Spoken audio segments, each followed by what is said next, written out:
Well, when people come here, you see, they come as people.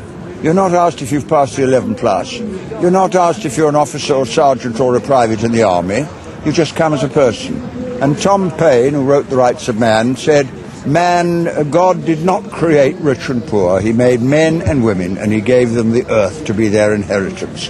And we've had a debate, another world is possible. Well, if you come to Glastonbury, you know it's possible, because it's happening here.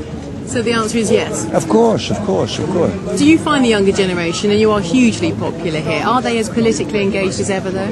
Well, they say there's apathy, and then a couple of million of them turned up a few years ago against the war.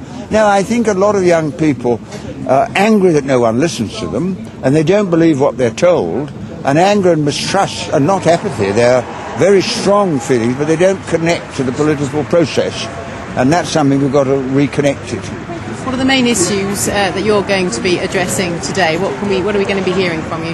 Well, I've spoken at the Another World is Possible meeting in the left field. There's another meeting on weapons of mass destruction, and then the third meeting is on the environment. And the thing about the environment people don't seem to realise, it's the oldest problem in the world. I mean, the human race have always had a struggle to survive.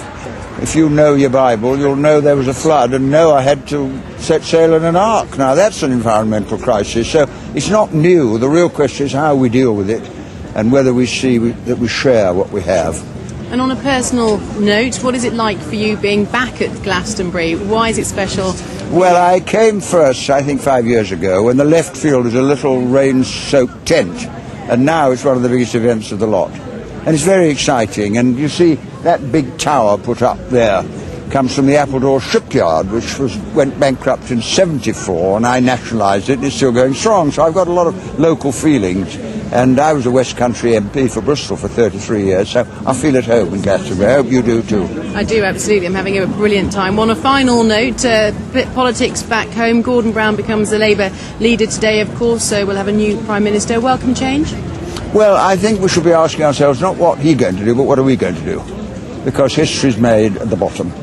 You know, if we'd been talking 100 years ago, you wouldn't have had the vote. And the Prime Minister would have said it's impossible for women to have the vote. It would undermine parliamentary democracy, said Mr. Asquith. And you got the vote. And it came from the bottom. So all progress comes from the bottom. And that's what Glastonbury is about. If you want to look at the future, come to Glastonbury. If you want to look at the past, sometimes go to the House of Commons.